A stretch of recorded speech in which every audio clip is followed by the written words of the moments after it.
إن كنتم فاعلين۔ بولے آپ کو جلا دو اور اپنے خداؤں کی مدد کرو اگر تم نے کچھ کرنا ہے۔ یہ آیت مبارکہ حضرت ابراہیم علیہ السلام کے متعلق ہے۔ جب آپ علیہ السلام کو قید کر دیا گیا تو نمرود نے ارکان سلطنت اور خواص بارگاہ کو بلایا اور حضرت ابراہیم علیہ السلام کے متعلق مشورہ کیا۔ مشورے میں یہ طے ہوا کہ آپ کو آگ میں زندہ ڈال کر جلا دیا جائے۔ قرآن مجید فرماتا ہے قالوا حرقوه وانصروا آلہتکم ان کنتم فاعلین۔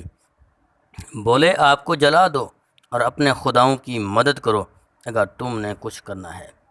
سبحان اللہ، مسلمانوں کا سچا خدا تو مسلمانوں کی مدد کرے اور یہ باطل پرست اپنے جھوٹے خداؤں کی مدد کرتے ہیں اور خود ان کے خدا ان کی مدد کرنے سے عاجز ہیں۔ حضرت خلیل علیہ السلام کے جلانے کا جس شخص نے مشورہ دیا تھا وہ ہنون نامی قبیلہ اکراد کا ایک شخص تھا۔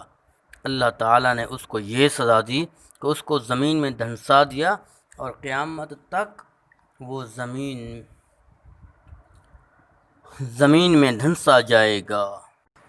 نمرود مردود نے حکم دیا کہ ایک 4 دیواری پتھروں کی تیار کی جائے اور اس کو لکڑیوں سے بھر دیا جائے۔ قرآن مجید فرماتا ہے قالوا ابنوا لہ بنیانا فالقوہ فی الجحیم۔ بولے اس کے لیے ایک عمارت بناؤ پھر اسے بھڑکتی آگ میں ڈال دو۔ پس انہوں نے ایک عمارت تعمیر